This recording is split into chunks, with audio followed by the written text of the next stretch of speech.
Paper leak मामले को लेकर अगर किसी बीजेपी के नेता ने बड़ी मुहिम चलाई है तो वो है राज्यसभा सांसद डॉक्टर किरोड़ी लाल मीणा। और इस पूरे मामले को लेकर प्रदेश में ईडी की एंट्री हो चुकी है। किरोड़ी जी, जिस तरह से ईडी की एंट्री हुई है और एक के बाद एक कई जगहों पर 20 से ज्यादा जगहों पर छापे मारे गए हैं, इसको लेकर अशोक गहलोत कह रहे हैं कि ये तो होना ही था, द्वेष की राजनीति केंद्र की सरकार कर रही है। गहलोत साहब बौखला गए हैं, विक्टिम कार्ड खेल रहे हैं। आपको पता है कि गहलोत साहब ने खुद डीपी जारौली को बर्खास्त किया था। बर्खास्त करने के कारण थे, प्रमाण थे। तो मैं गहलोत साहब से पूछना चाहता हूं, आपने डीपी जारौली से पूछताछ क्यों नहीं करने दी, बल्कि एसओजी से उनको क्लीन चिट दिला दी। आपने जिन मंत्रियों के नाम मैंने लिए उनसे, गोविंद सिंह डोटासरा का नाम लिया था आपने, सुभाष गर्ग का नाम लिया था, सुभाष गर्ग के मातहतों का नाम लिया था। किसी से भी ढंग से पूछताछ हुई है? टीसीएस के जो भार्गव हैं उनका भी नाम लिया था, किसी से पूछताछ नहीं हुई।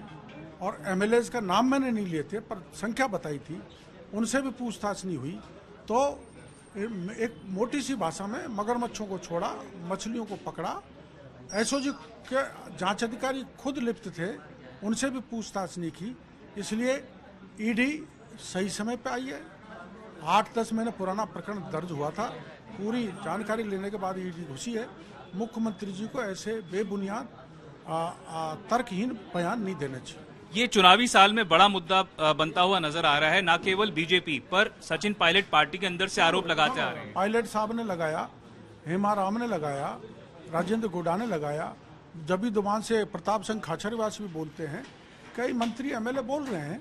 तो दोनों दलों को, लोगों को इस बात की चिंता है कि राजस्थान में भ्रष्टाचार बड़े पैमाने पर है। आज जो आपने प्रेस कॉन्फ्रेंस की उसमें आपने आईटी सेक्टर में एक बड़ा करोड़ों रुपयों का घोटाले का, गबन का आरोप लगाया। 3,500 करोड़ की पत्रकार वार्ता मैंने पहले की थी, 1,500 करोड़ की आज की है। और मैंने क्या है पूरा मुद्दा, अगर आप बताएं। आईटी में जो भी आईटी डिपार्टमेंट के काम, चाहे पॉस मशीन हो, चाहे वाईफाई लगाने का मामला हो, चाहे राजनेट के द्वारा कराए जा रहे काम हो, उन सब में जो कंपनियां हैं, कंपनियां राजकॉम, निक्सी और इसके अपने आईटी के अधिकारियों ने मिलके पूरा आईटी सेक्टर के जो करोड़ों का बजट है उसको लूट खाया।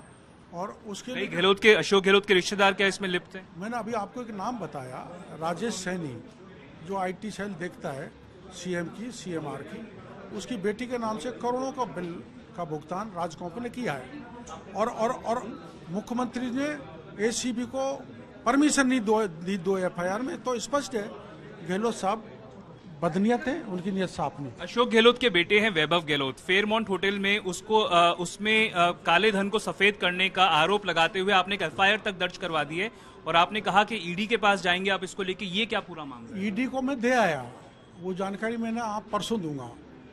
गहलोत साहब के बेटे के खिलाफ जो प्रमाण है वो हम ईडी को दे दिया। परसों पत्रकार एफआईआर भी दर्ज करवाई है? एफआईआर आमेर थाने में दर्ज हो गई।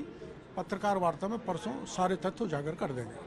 तो साफ तौर पर डॉक्टर किरोड़ी लाल मीणा, बीजेपी के राज्यसभा सांसद, ये कहते हुए कि इस पूरे मामले में जो प्रदेश के अशोक गहलोत सरकार है, न केवल पेपर लीक मामले में पर